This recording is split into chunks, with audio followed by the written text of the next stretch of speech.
வணக்கம்.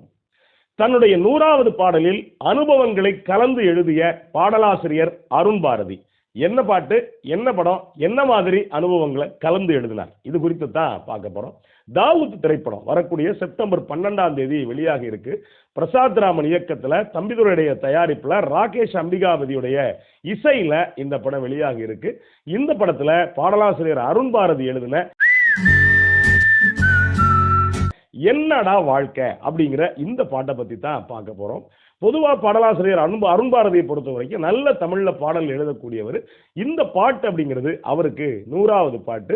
100வது பாட்டை கொஞ்சம் வித்தியாசமா முயற்சி பண்ணியிருக்காரு. அது எப்படி அப்படின்னு தான் பார்க்க போறோம். இவரை பொறுத்த வரைக்கும் ஆரம்பத்துல அண்ணாதுரை அப்படிங்கிற படத்துல எழுத ஆரம்பிச்சாரு. அதுக்கு பிறகு பல பாடல்கள், குறிப்பா ரஜினிகாந்த் நடிச்ச அண்ணாத்தே திரைப்படம், விஸ்வாசம், அதே மாதிரி சண்டைக்கோழி, இந்த படங்கள்ல பாடல் எழுதி புகழ் பெற்றவர். இந்த படத்தை பொறுத்த வரைக்கும் என்ன சொல்றாங்க அப்படின்னா, அதாவது தாவூத் அப்படிங்கிற திரைப்படம் ஒரு கேங்ஸ்டர் திரைப்படம். கேங்ஸ்டர் படம் அப்படின்னால இப்ப என்ன அப்படின்னா, ஒரு 1000 இருந்து 2000 பேரை கொலை செஞ்சா மட்டும்தான் அது கேங்ஸ்டர் படம் அப்படின்னு நம்புறாங்க.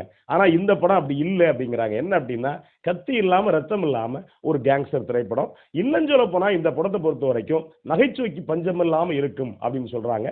ஒருவேளை வெளிவந்துச்சு அப்படின்னா ஒரு வித்தியாசமான சினிமாவை இருக்கும் அப்படின்னு நமக்கு அவங்க சொல்றதை வச்சு ஒரு நம்பிக்கை இருக்கு.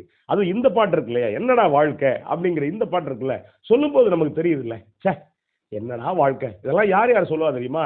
பெரும்பாலும் அடித்தட்டு நடுத்தர வர்க்கத்தில் உள்ள மக்கள் இந்த வார்த்தையை அதிகமா சொல்லுவாங்க. ஏன்னா எவ்வளோ உழைக்கிறோம், என்னென்னமோ பண்றோம், யாருமே கண்டுக்கல, போறோம் வர்ற உருவையிலும் மதிக்க மாட்டேங்கிறான் நம்மள அப்படிங்கிற இந்த அலுப்பு இருக்குல்ல, இந்த அலுப்பை ஜாலியா சொல்லக்கூடிய பாட்டு. அது இந்த பாட்டுக்கான சூழல் என்னவா இருக்கு அப்படின்னு நான் கருதுறேன். அப்படின்னா, கதாநாயகன் ஒரு கால் டாக்ஸி ஓட்டுநர்.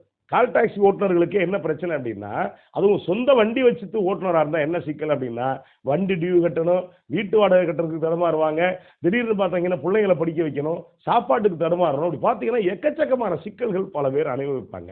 இதை நகைச்சுவையா சொன்ன பாட்டு இந்த பாட்டு. இந்த பாட்டுக்குள்ள என்ன அப்படின்னா, பல பேரை தொட்டு தொட்டு இந்த பாட்டை எழுதியிருக்காரு பாடலாசிரியர் அருண் பாரதி. அதுவும் ஆரம்பிக்கும் போது எப்படி ஆரம்பிக்கும் அப்படின்னா, லைஃபே கேமு, நோ மோர் ட்ரீமு, வாழ்க்கை ஃபுல்லா டிராபிக் ஜாம், வேணாம் மாமு, ஆனே மீமு, நீயே சொல்லு, நான் யார் டீமு அப்படிம்பார். அடுத்த வார்த்தை ரொம்ப அழகா போட்டிருப்பாரு, பல்பு இருந்தும் இருட்டில் கிடக்க, ஏசி இருந்தும் வெயிலில் கிடக்க அப்படின்ட்டு இந்த முடிக்கும் போது, தம்பி துரனா ஸ்மைல தொலைச்சே அப்படின்னு இருப்பார். யாருங்க தம்பி துரனா? கதைப்படி கதாநாயகன். ஆனா அதே நேரத்தில் இந்த படத்துடைய தயாரிப்பாளர் யார் அப்படின்னா தம்பி துரை. ஏன்னா ஒரு தயாரிப்பாளர் ஒரு படம் எடுக்கிறதுக்குள்ள உண்மையிலேயே செத்து பொழைச்சு அதுலேயும் சின்ன பட்ஜெட் படம் எடுக்கிறவங்க பாடு பெரும்பாடா இருக்கும். இதை ரொம்ப அழகா எழுதியிருப்பாருன்னு வச்சுக்கங்களேன். இந்த இடத்துல இசையமைப்பாளர் ராகேஷ் அம்பிகாபதியை பத்தி சொல்லி ஆகணும். என்ன அப்படின்னா, நான் பார்த்த வரைக்கும் இந்த பாட்டுக்குள்ள வித்தியாசமான ஒரு விஷயத்தை பயன்படுத்திருப்பாரு. என்ன அப்படின்னா, விசில். ஆரம்ப காலத்துல மெல்லிசை மன்னர் எம்.எஸ். விஸ்வநாதன் காலத்துல விசில்ல வச்சு நிறைய பாட்டு பண்ணியிருப்பாங்க. விசில்ல 2 வகை இருக்கு. ஒன்னு என்ன அப்படின்னா, உதட்டை மடிச்சு மெதுவா அடிக்கிறது, அது ஒரு அழகு. இன்னொன்னு சீட்டி அடிக்கிறதும்பாங்க. அதாவது விரலை அப்படியே 2 விரலை சேர்த்து நாக்கை மடிச்சு அடிச்சோம்னா 8 உரு கேட்கும், அது வேற. இது இந்த விசில் இருக்கு இல்லையா, விசிலே ஒரு அழகான இசைக்கருவி. ரொம்ப நாள் கழிச்சு இந்த விசிலை ராகேஷ் அம்பிகாபதி இதுக்குள்ள பயன்படுத்தி இருப்பாரு. இன்னொன்று இந்த பாட்டுக்கு என்ன சிறப்பு அப்படின்னா, சரணத்தை கவனிச்சு பார்த்தீங்கன்னா, சரணத்துக்குள்ள அப்படியே வரிகள் வர வர வர வர உள்ள நாதஸ்வர பீஸ் ரொம்ப அழகா சேர்ந்து வரும். இந்த பாட்டுக்கு இது ஒரு மெருகூட்டக்கூடியதா இருக்குன்னு வச்சுக்கோங்களேன். இதுக்குள்ள சரணத்துல இன்னும் பல விஷயங்களை சொல்லியிருக்காரு. என்ன அப்படின்னா, என்னடா வாழ்க்கை எனக்கு இன்னும் புரியல, எங்கேயோ போகுதே வழி ஏதும் தெரியல அப்படின்னு இருப்பாரு. அடுத்து இன்னொரு வரி போட்டிருப்பாரு. அந்த வரி என்ன அப்படின்னா, தேங்காய் உடைக்கிறேன், சூடம் கொளுத்துறேன், இருந்தும் சாமி தான் என்னத்தான் பார்க்கல அப்படின்னு இருப்பார். இது யாருக்கு போட்டிருக்காரு அப்படின்னா, புது இசையமைப்பாளர் ராகேஷ் அம்பிகாபதிக்காக போட்டிருக்காரு. யாரும் அவ்வளவு சிரமப்பட்டிருக்காரு. சிரமப்பட்டு இதுக்கு பிறகு வந்திருக்காரு. அடுத்து இன்னொரு இடம்னா, காக்கா பிடிக்கிறேன், நேக்கா நடிக்கிறேன் அப்படின்னு இன்னொரு வரி போட்டிருப்பாரு. இதுல முடிக்கக்கூடிய இடத்துல போட்டிருக்க வரி இருக்கு இல்லையா, இதுதான் தன்னுடைய அனுபவத்தை கலந்து எழுதுனதா நான் பார்க்கிறேன்.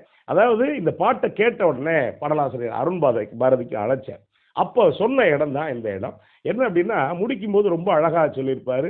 புது ரூட்டு நான் போட்டு அங்க போனா ஒரு கேட்டு, என் தலையில் லெப்ட் ஹேண்டில் அந்த கடவுள் கை நாட்டு அப்படின்னு இருப்பாரு. புது ரூட்டு நான் போட்டு. வித்தியாசமா தெரியுது இல்ல? இது என்ன அப்படின்னா, நம்ம கூகுள் மேப் நம்மளே போட்டு போவோம் தெரியாத ஊருக்கு. ஒரு சில இடங்கள்ல கூகுள் என்ன பண்ணு அப்படின்னா, சுத்தி நம்மளை கொண்டு போய் கிறுக்குத்தனம் பிடிக்க வச்சிரும். இப்போ அது மாதிரி தான் காட்சிய படத்துல பாத்தீங்கன்னா, ஒரு கூகுள் மேப் போட்டு போவாரு, சுடுகாட்டுல போய் நிப்பாட்டும்.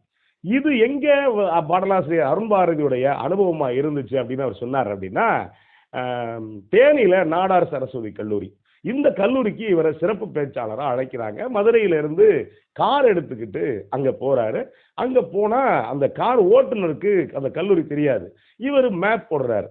மேப் போட்டா கார் போய் ஒரு இடத்துல நிக்குது. அந்த இடம் முட்டுச்சந்து மாதிரி இருக்கு. அங்க கல்லூரியில இருந்து அழைக்கிறாங்க. நேராச்சு சீக்கிரம் வாங்க, நேராச்சு சீக்கிரம் வாங்க அப்படிங்கிறாங்க.